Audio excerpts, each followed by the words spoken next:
இன்றைக்கு காலகட்டத்தில் இலங்கையில் அதிகளவான ஆட்களுக்கு வந்து இந்த கிரிப்டோ கரன்சி பிட்காயின்டா என்னன்னு சொல்லி தெரிஞ்சிருக்கு.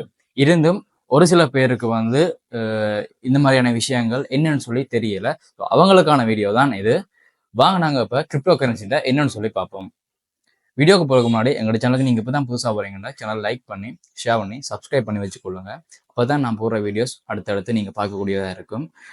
அடுத்தடுத்து வர வீடியோக்கள பைனான்ஸ் அக்கௌண்ட் எப்படி கிரியேட் பண்ணுறது, அதில் எப்படி கேஷ் டெபாசிட் பண்ணுறதுன்னு சொல்லி ஒவ்வொரு வீடியோஸை நான் போடுவேன். ஒரே வீடியோவில் போட இல்லாது. ஸோ அதனால் ஒவ்வொரு வீடியோஸை வந்து நான் உங்களுக்கு போட இருக்கிறேன். முதலாவது அன்றைக்கி நாங்கள் கிரிப்டோ கரன்சிண்டா என்னன்னு சொல்லி பார்ப்போம். குட்டியாக ஒரு கதை சொல்லிட்டு போயிடுறேன். ஒரு ஊரில் ரவி ராஜ்னு சொல்லி 2 நண்பர்கள் இருக்கிறாங்க. ரவி வந்து இந்த கிரிப்டோ கரன்சியில் வந்து ட்ரேட் பண்ணி அடுத்த மாதமே வந்து நிறைய பணத்தை வந்து சம்பாதிக்கிறான். அதை பார்த்துட்டு வந்து ராஜும் வந்து கிரிப்டோ கரன்சியில் ட்ரேட் பண்ணுறார். ஆனால் அவர் அவருடைய மொத்த பணத்தை இழந்துட்டு நடுத்தருவுக்கு வந்துட்டார். ஸோ இதுதான் வந்து கிரிப்டோ கரன்சின்ற நேச்சர்னு சொல்லலாம். சரி வாங்க கிரிப்டோ கரன்சின்னா என்னன்னு சொல்லி பார்ப்போம். அதுக்கு முன்னாடி ஒரு சின்ன ஒரு ஹிஸ்ட்ரி ஒன்று பார்த்துட்டு போகலாம். ஆரம்ப காலகட்டத்தில் மனுஷர்கள் குகையில் வாழ்ந்துட்டு இருக்கப்போ பொருட்கள் தங்களுக்கு தேவையான பொருட்களை வேண்டுறதுக்காண்டி போட்டில் சிஸ்டமை வந்து பயன்படுத்தி கொண்டாங்க. சிம்பிளாக சொல்லணும்னா பொருட்களை எக்ஸ்சேஞ்ச் பண்ணி கொண்டாங்க. ஒருத்தர் வந்து அவர்கிட்ட 5 ஆப்பிள் இருக்குண்டா அதை கொடுத்துட்டு இன்னொருத்தர்கிட்ட 5 ஆரஞ்சை வேண்டிக் கொள்வாங்க. ஆனால் இதில் வந்து நிறைய பிரச்சனை இருக்கு.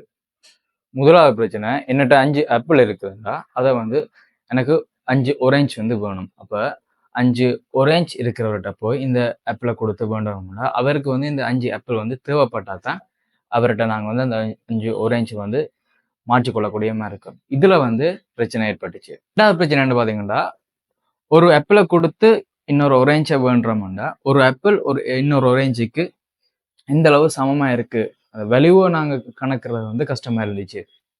5 ஆப்பிள் கொடுத்து எத்தனை வாழைப்பழம் வேண்டலாம்னு சொல்லி அந்த வேல்யூவை கணக்குறது வந்து கஷ்டமா இருந்துச்சு.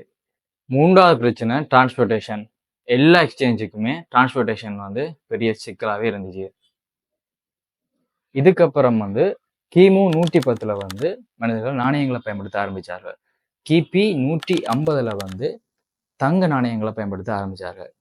கிபி 1600 வந்து தாள் நாணயங்களை பயன்படுத்த ஆரம்பிச்சார்கள். இன்றைக்கு நாங்கள் கரன்சியை பேப்பர் ஃபார்மில் யூஸ் பண்ணுறோம், காயின் ஃபார்மில் யூஸ் பண்ணுறோம், டிஜிட்டல் ஃபார்ம்லையும் கூட யூஸ் பண்ணுறோம். உதாரணமாக பார்த்தோம்னா இந்த ஸ்மார்ட் பே மற்றது வந்து இந்த ஈஸெட் கேஷ் இந்த மாதிரி சொல்லிட்டு போகலாம். இதை வந்து பேங்க் வந்து கண்ட்ரோல் பண்ணுது. இந்த பேமெண்ட் மெத்தட் எல்லாம் வந்து பேங்க் வந்து கண்ட்ரோல் பண்ணுது. இந்த பேங்கை வந்து கவர்மெண்ட் வந்து கண்ட்ரோல் பண்ணுது. இதுக்கு வந்து குறிப்பிட்ட ஃபீ எல்லாம் வந்து எங்களுக்கு வந்து சார்ஜ் ஆகும். இந்த டிஜிட்டல் கரன்சி எல்லாம் இந்த காலகட்டத்தில் நாங்கள் இலகுவாகவே பயன்படுத்தி கொண்டு இருக்கணும். உதாரணத்துக்கு பார்க்க போனால் நாங்கள் ஒரு ரெஸ்டாரண்ட்டுக்கு போகிறோம், நல்லா வயிறு முட்டை சாப்பிட்டுட்டு பில் பே பண்ண போகும்போது ஆனால் நான் ஆன்லைன் ட்ரான்ஸ்ஃபர் பண்ணி விடுறேன்னு சொல்லி ஆன்லைன் ட்ரான்ஸ்ஃபர் பண்ணிட்டு ஈஸியாக நாங்கள் வந்துடுறோம். ஆனால் இதுலேயும் சின்ன இஷ்யூஸ் இருக்குது. நாங்கள் நல்லா வயிறு முட்டை சாப்பிட்டுட்டு பில் பே பண்ணும்போது இந்த ஆன்லைன் டிரான்சாக்ஷன் ஏதாவது ஒரு டெக்னிக்கல் இஷ்யூவால் இந்த டிரான்சாக்ஷன் ஃபெயில் ஆகிறதுக்கான வாய்ப்புகள் இருக்குது. ஸோ இந்த பிரச்சனை வந்து இதில் வந்து இருக்குது. இந்த வீடியோ பார்க்குற நிறைய பேருக்கு இந்த அனுபவம் அநேகமாக இருந்திருக்கும்னு நான் நினைக்கிறேன். இந்த வீடியோ பார்க்குற உங்களுக்கும் இந்த அனுபவம் இருக்கும்னு நான் நினைக்கிறேன். இது மட்டும் இல்லை, எங்களோட பேங்க்ல இருக்கிற காசை வந்து சில ஹேக்கர்ஸால் வந்து ஹேக் பண்ணக்கூடிய வாய்ப்புகளும் கூட இருக்கும்.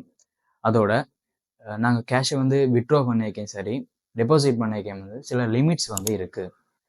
ஸோ இந்த பிரச்சனை எல்லாம் தீர்க்கிறதுக்காண்டி வந்த ஒரு கரன்சி தான் வந்து இந்த கிரிப்டோ கரன்சி. இப்போ கிரிப்டோ கரன்சியில் நீங்கள் டிரான்சாக்ஷன் செய்ய போறீங்கன்னா நீங்கள் உலகத்தில் எந்த நாட்டில் இருந்தாலும் ஒரு நிமிஷத்துக்குள்ள நீங்கள் இங்கேருந்து எவ்வளவு பணத்தையும் வந்து அங்கே நீங்கள் அனுப்பக்கூடிய மாதிரி இருக்கு. உதாரணத்துக்கு பார்க்க போனால் வெளிநாட்டில் வந்து உங்களோட ஃபேமிலி வந்து இருக்கு, இங்கே ஸ்ரீலங்காவில் வந்து நீங்கள் இருக்கிறீங்கன்னா இங்கேருந்து நீங்கள் பணத்தை அவங்களுக்கு அனுப்புறண்டாலும் அவங்க வந்து அங்கேருந்து உங்களுக்கு பணத்தை அனுப்புறண்டாலும் வந்து ஏதாவது ஒரு பேங்கின் ஊடாகத்தான் அனுப்பினோம். அவையில் அங்கேருந்து அனுப்பிக்க வந்து அந்த பேங்கின் ஊடாக அனுப்பிக்க ஒரு குறிப்பிட்ட ஃபீ வந்து போகும். அது மட்டும் இல்லை, அது வந்து உங்களை சேர்றதுக்கு வந்து 2லேருந்து 3 நாட்கள் ஆகும்.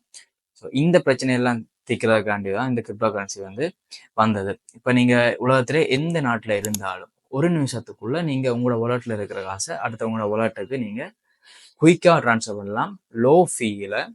அது மட்டும் இல்லை, இதுக்குள்ள எந்த விதமான பேங்க்ஸுண்ட கவர்மெண்ட தலையீடுகளும் இருக்காது. அது மட்டும் இல்லை, இதை வந்து ஹேக் பண்ணவும் முடியாது.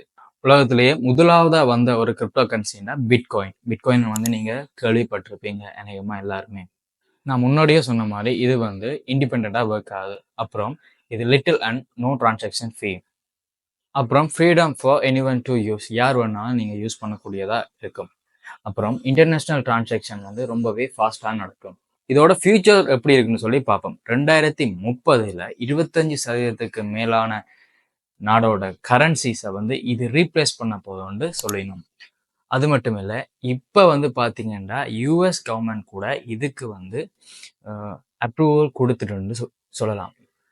டொனால்ட் ட்ரம்ப்பும் சரி, எலான் மஸ்க்கும் சரி, இதில் இந்த கிரிப்டோ கரன்சியில் எந்த அளவுக்கு ஆதிக்கம் செலுத்தினோம்னு சொல்லி நீங்கள் இப்போ வர நியூஸஸ்களை நீங்கள் பார்க்கக்கூடியதாக இருக்கு. இந்த முறை டொனால்ட் ட்ரம்ப் பதவி ஏற்கும் போது இந்த கிரிப்டோ கரன்சி மார்க்கெட் வந்து எந்த அளவு அதிகரிச்சதுன்னு சொல்லி நீங்கள் பார்க்கக்கூடியதாக இருந்திருக்கும். அந்த அளவுக்கு வந்து இந்த கிரிப்டோ கரன்சியை வந்து யூஎஸ் கவர்மெண்ட்டும் வந்து இப்போ வந்து ஆதரிக்க தொடங்கியிருக்கு. எதிர்வரும் காலங்களில் யுஎஸ்ஏ மட்டும் இல்லை, உலகத்தில் இருக்கிற அநேகமான நாடுகள் வந்து இந்த கிரிப்டோ கரன்சியை வந்து அப்ரூவ் பண்ணக்கூடிய வாய்ப்புகள் அதிகமாக இருக்கும். Bill Gates, Elon Musk, Donald Trump இவங்க எல்லாமே வந்து நார்மல் கரன்சியை விட கிரிப்டோ கரன்சி பெட்டர்னு சொல்லி சொல்றாங்க. ஆனா வாரன் பஃபெட் என்ன சொல்றாருன்னா, கிரிப்டோ கரன்சி இது வந்துச்சுன்னா வந்து இந்த கிரிமினல் ஆக்டிவிட்டிஸை வந்து அதிகரிக்க செய்யும்னு சொல்லி சொல்றாங்க. இது வரவே கூடாத மாதிரி சொல்றாங்க. ஆனா இப்ப இருக்கிற பொதுவான கருத்து என்னன்னா, கிரிப்டோ கரன்சி வேணும் தான். ஆனா இதை வந்து கவர்மெண்ட் வந்து அப்ரூவ் பண்ணுவாங்கன்னு சொல்லி தான் மக்களோட எதிர்பார்ப்பு வந்து அதிகமா இருக்கு.